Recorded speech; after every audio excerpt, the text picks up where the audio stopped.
दूसरी बात आती है कि हनुमान जी के बारे में सब लोग जानते हैं, तो हनुमान जी मतलब चंचल हैं और बलशाली, बल उनके अंदर कितना है ये तो सब जानते ही हैं। और जब ताकत की बात आती है तो कहते हैं कि हनुमान जी को बहुत सारे वरदान मिले। जब वो छोटे से थे, हाथ उठा के बताना ये कहानी किसने सुनी है कि उन्होंने सूर्य को खा लिया था? मेरे हिसाब से हम सब लोगों ने सुनी है। तो उन्होंने सूर्य को खा लिया तो इंद्र ने वज्र से प्रहार भी किया। हालत ऐसी हुई कि हनुमान जी के प्राण जो है वो बीच में अटक गए। तो वायुपुत्र, जब सुनना तुम मेरे रिलेट करना चाहता हूँ मैं, वायुपुत्र कहते हैं कि बड़े परेशान हुए। तो ब्रह्मा जी ने एक वरदान दिया कि अगर तुम्हारी वजह से वायु रुकती है तो तुम्हें चिरंजीवी होने का वरदान देते हैं। मतलब हनुमान जी अमर है, वो चिरंजीवी हैं, वो हमेशा रहेंगे।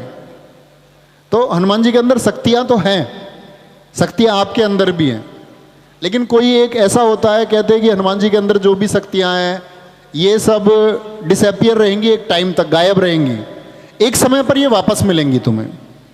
और वो समय कौन सा होगा? जब भगवान श्री राम तुमको मिलेंगे। और भगवान श्री राम का मार्ग वो किसी धर्म का मार्ग नहीं है, वो एक व्यक्तिगत मार्ग है कि वो दुनिया के लिए इसलिए लिखा गया कि उस मार्ग पे कोई चलेगा, कल ये आने वाली पीढ़ियों में कोई चले, उसका अनुसरण करे। और जिनके द्वारा हनुमान जी को शक्ति मिलती हो, जिनके द्वारा इस जग को शक्ति मिलती हो, हनुमान जी खुद इतने ताकतवर हैं। तो मैं कहता हूं कि हम सब की ताकत, हम सबका भरोसा, हम सब की शक्तियां वो हमको मिली हैं हमारे गुरुजी अंकित भाटी सर जी की वजह से।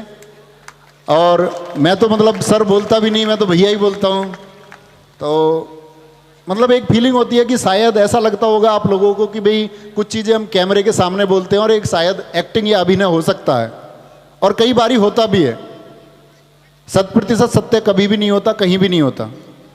तो लेकिन इतनी बात है कि एक पर्सन है, अगर मैं तुलना कर सकता हूँ भगवान श्री राम के मार्ग से किसी व्यक्ति की, तो ये बहुत बड़ी बात है कि आप लोगों के लिए और हम सबकी शक्तियों के लिए जो एक व्यक्ति जिम्मेदार है, जो सबसे बड़ी शक्ति है, और आप लोगों के लिए सच में वास्तविकता में काम करने वाले और दिल से काम करने वाले, अगर कोई नहीं भी काम कर रहा है तो उससे काम करवाने वाले कोई हैं तो हमारे अंकित भाटी सर हैं। मैं फिर से चाहूँगा कि एक बार भैया जी का स्वागत खड़े होके और दिल से हो जाए और ज़बरदस्त तरीके से हो जाए, एक जोश से हो जाए।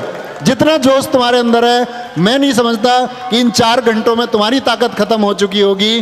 तो फिर से एक बार जबरदस्त RWA। शोर रुकना नहीं चाहिए भाई।